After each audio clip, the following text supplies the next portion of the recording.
നിങ്ങളിപ്പോൾ കുറേ ആക്ഷേപങ്ങൾ സർ, വ്യവസായ വകുപ്പിൻ്റെ കീഴിലുള്ള പൊതുമേഖലാ സ്ഥാപനങ്ങളുടെ MD-മാരെ നിയമിക്കുന്നതിന് ഒരു അപ്പോയിൻമെൻറ്റ് മാനുവൽ നിലവിലില്ല.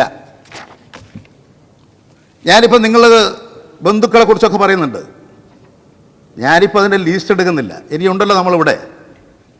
പക്ഷെ നിങ്ങൾ ചെയ്ത തെറ്റ്, ഇന്നത്തെ നിയമങ്ങളും ചട്ടങ്ങളും വെച്ചുകൊണ്ട് അതിനെ തെറ്റെന്ന് പറയാൻ സാധിക്കില്ല. അതിന് മാനുവലില്ല. ആരെ വേണമെങ്കിലും നിശ്ചയിക്കാം ഗവൺമെൻറ്റിന്. ക്വാളിഫിക്കേഷൻ പറയുന്നില്ല.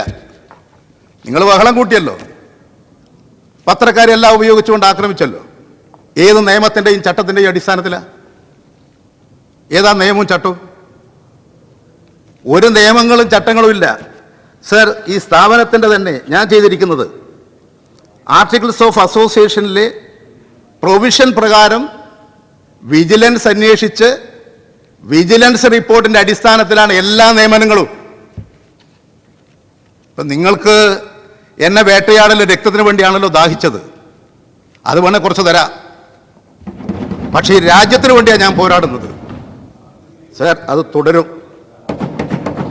ഇവിടെ സർ എനിക്ക് കുറച്ച് സമയം തരുമല്ലോ സർ, കുറച്ച് സമയം തരുമല്ലോ. അല്ല, സമയം അദ്ദേഹത്തിൻ്റെ തരുന്നുണ്ട് സർ.